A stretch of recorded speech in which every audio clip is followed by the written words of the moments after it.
네, 안녕하세요. 5분 만에 분데스리가 소식을 전해주는 5분데스리가의 캐스터 네츠입니다. 곧 있으면 2일 2시즌이 시작되는데요.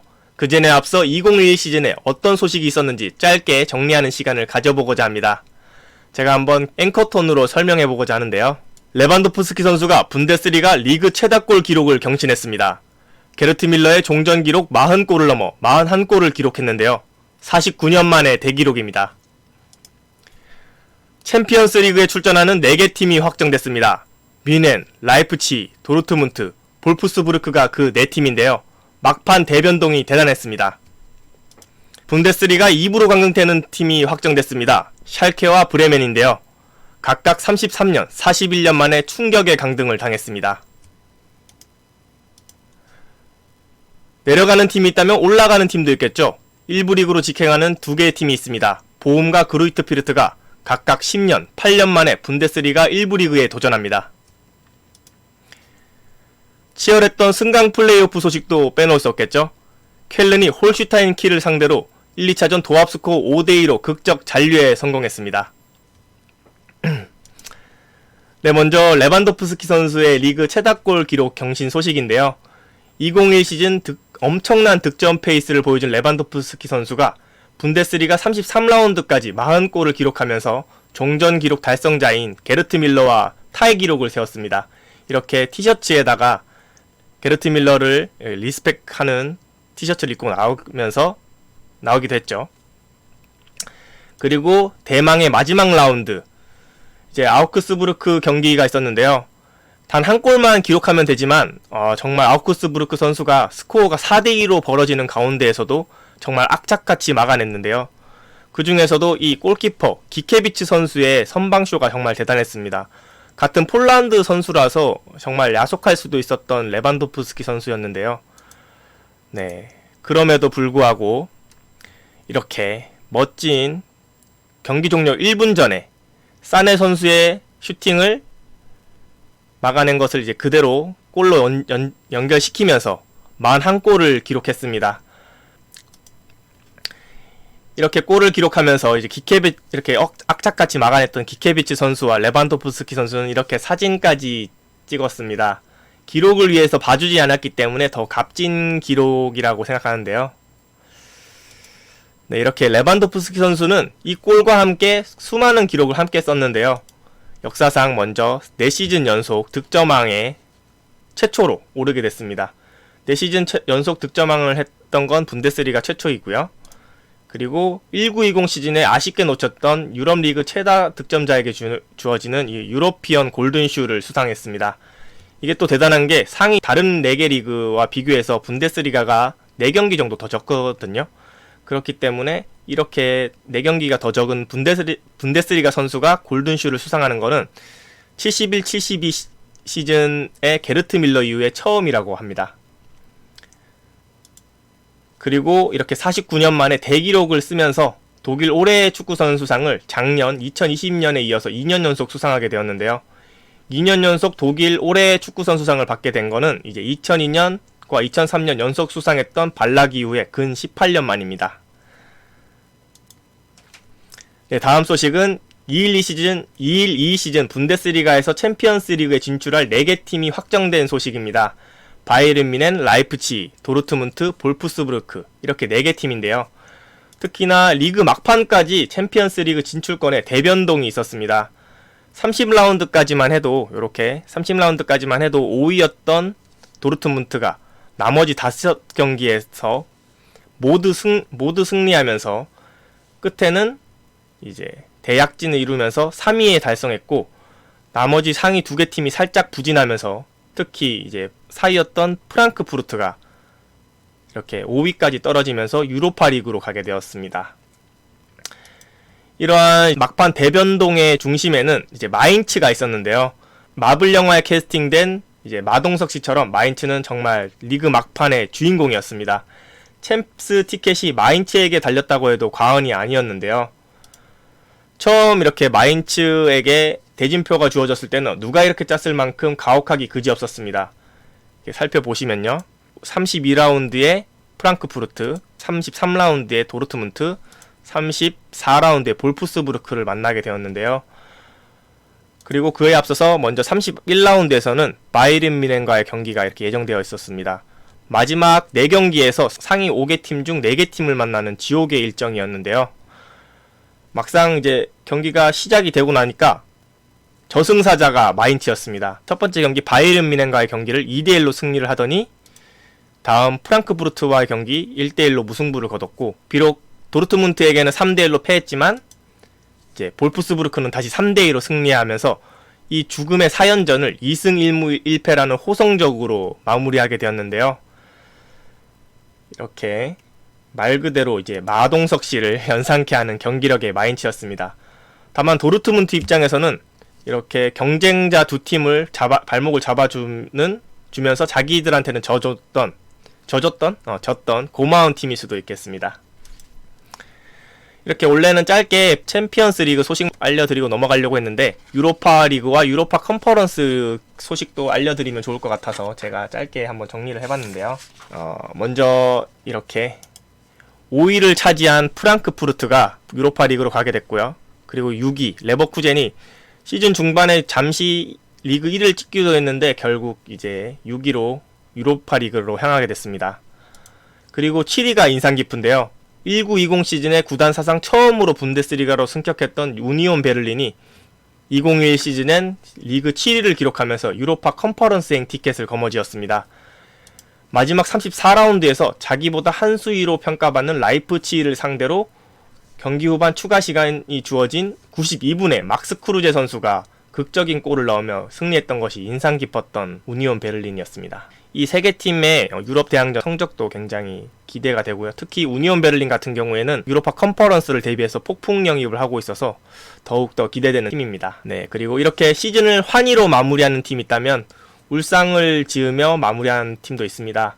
바로 분데스리가 명문 중의 명문 샬케와 베르더 브레멘인데요. 분데스리가 1부 리그에 있었는지 각각 33년 그리고 41년 만에 충격의 강등이었는데요.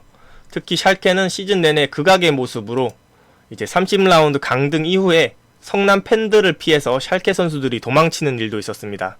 이렇게 영상을 보시면 선수 2명이 도망치죠.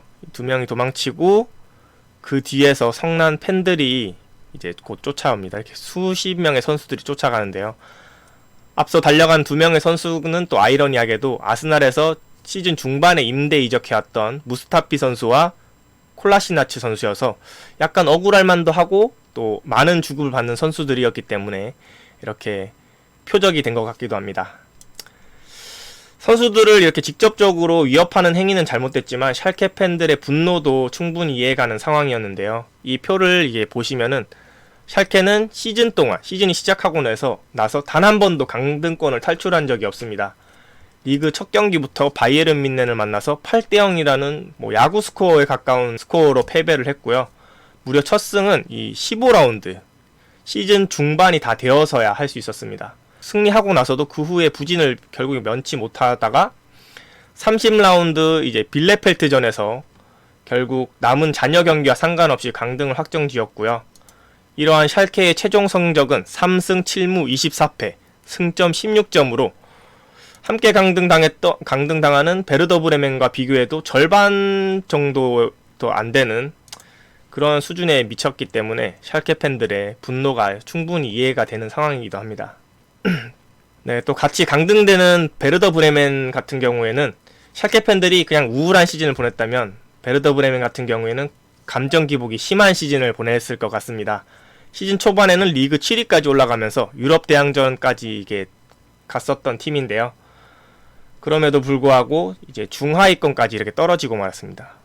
그럼에도 불구하고 더 안 좋았던 것은 강등당할 것이라고까지는 생각 못했을 것 같은데 그도 그럴 것이 이제 마힌츠나 빌레펠트 그리고 쾰른까지 본인들보다 더 성적이 안 좋은 팀들이 있었기 때문에 강등당할 거라는 생각을 못했을 텐데 그렇게 좀 아니라는 생각 때문이었을까요? 이렇게 방심하는 사이에 팀 성적이 곤두박질을 치게 됐고 특히나 마지막 10경기 25라운드에서부터 34라운드까지 10경기에서 한 번도 못 이기고 0승 1무 9패라는 최악의 성적으로 17위로 시즌을 마무리하게 되면서 2부 리그의 강등이 이제 직행이 확정되고 말았습니다. 또 여기서 조금 재미있는 게 베르더 브레멘이 2부 리그에서 만나게 된 팀이 있는데요. 바로 함부르크입니다. 함부르크와 베르더 브레멘은 이제 오랜 기간 독일의 북쪽 지역을 대표하는 두 클럽으로 라이벌 관계를 이어왔는데요. 이제껏 150경기를 맞붙어서 브레멘은 56승, 그리고 함부르크가 52승, 무승부는 42회를 달성하는 이렇게 좀 박빙의 최고의 이제 북독 최고의 더비인데요. 안타깝게도 이제 현실에서는 2부 리그에서 펼치게 되면서 이름값에 비해서 초라한 모습을 취하게 된 더비 경기가 되었습니다. 네, 내려오는 팀이 있으면 올라가는 팀도 있겠죠. 이번에 떨어진 샬케와 브레멘은 분데스리가에서 매력적인 파란색 유니폼이랑 이게 초록색 유니폼으로 인기가 많은 팀이었는데요. 그래서 다음 시즌 분데스리가의 유니폼이 밋밋하지 않을까 걱정을 했는데 그 걱정은 조금 안 하셔도 될 것 같습니다. 각각 파란색 유니폼에 보훔과 초록색 유니폼에 그로이터 피르트가 올라오기 때문인데요. 2부 리그에서 보훔이 1위, 그리고 그로이터 피르트가 2위를 차지하면서 각각 보훔은 10년, 그리고 그로이터 피르트는 8년 만에 분데스리가로 복귀합니다. 먼저 보훔 같은 경우에는 과거 정대세 선수의 이제 소속팀으로 유명한 팀인데 최근에는 이청용 선수도 이 팀에서 뛰었죠. 파란색 유니폼이 이제 메인인 팀이고, 그로이터 피르트 같은 경우에는 이런 녹색 유니폼, 특히나 최근에 클럽 마크를 이 클로버 모형으로 바꿔서 되게 유니폼도 엠블럼도 예쁜 팀인데 이 두 팀이 다음 시즌 어떤 성적을 보여줄지 기대됩니다. 네, 끝으로 분데스리가 시즌 막판에 또 하나의 재미, 분데스리가만의 흥미 요소인 승강 플레이오프 소식인데요. 분데스리가에는 시즌이 모두 끝나고 난 후에 승격 강등 플레이오프가 있습니다. 1부 리그 16위 팀과 2부 리그 3위 팀이 두 차례의 홈 어웨이 경기를 통해서 1부 리그 승격 혹은 잔류를 결정짓는데요. 말 그대로 여기서 이기는 팀이 1부 리그에서 뛰게 되는 겁니다. 이번 승강 플레이오프는 1부 리그 16위 팀인 쾰른과 2부 리그 3위 팀은 홀슈타인 킬 맞대결이었는데요. 홀슈타인 킬은 대한민국의 이재성 선수가 소속되어 있어서 한국에서도 관심이 많은 팀입니다. 그리고 이 두 경기의 소식은 1차전에서 홀슈타인 킬이 쾰른 원정에서 1대0으로 승리하면서 유리한 고지에 먼저 올라섰었습니다. 이재성 선수의 어시스트가 빛났는데요. 승강 플레이오프에선 또 원정에서의 골을 더 가치있게 쳐주는 원정 다득점 원칙이 적용되기 때문에 더욱 값질 수밖에 없었습니다. 그리고 이제 홈에서 기다리면 되는 유리한 상황이었는데, 하지만 이게 1차전에서 모든 힘을 쏟아냈던 것일까요? 2차전에서 무려 5대1 완패를 당하며 1부 리그 승격에는 실패했습니다. 네, 흔히들 북산 엔딩이라고 하죠. 유명 농구 만화인 슬램덩크에서 주인공의 팀인 북산이 강팀을 꺾는 대이변을 연출하지만 그 다음 경기에서 허무하게 지면서 비롯된 말인데요. 통상 비교적 약체팀이 강팀을 꺾는 대이변 뒤에 허무하게 질 때에 이 북산 엔딩이라는 말을 쓰곤 합니다. 홀슈타인 킬 역시도 1차전에 훌륭하게 싸웠지만 2차전에서 5대1이라는 충격적인 스코어로 패배하면서 북산 엔딩을 맞이하고 말았습니다. 하지만 이거는 또 킬 입장에서만 그런 거지 쾰른 입장에서는 극적인 잔류를 이뤄낸 셈인데요. 이 표를 보시면 쾰른 역시도 시즌 내내 강등권에 있었던 팀입니다. 특히나 28라운드부터는 17위 강등 직행권에 있으면서 강등이 유력하던 팀이기도 한데요. 마지막 경기에서 극적으로 플레이오프권으로 이렇게 올라왔고 그 노력의 결실이 이렇게 잔류로 이루어지게 된 셈입니다. 네, 이렇게 2021 시즌 분데스리가 소식을 짧게 정리해봤는데요. 제가 나름대로 정리해본다고 해봤는데 제가 아직 미숙해서 조금 길어지고 버벅인 부분도 있는데 양해 부탁드리고요. 제가 또 이런 부분들이 스스로 연습하고자 준비한 자료들이지만 분데스리가에 관심 있는 분들에게 또 조금이라도 도움이 됐으면 하는 마음에서 준비를 했습니다. 네, 다음에는 또 더 알차고 재밌는 소식으로 찾아뵙겠습니다. 재밌게 보셨다면 구독과 좋아요, 알림 설정까지 부탁드릴게요. 그럼 다음 더 좋은 소식으로 찾아뵙겠습니다. 안녕!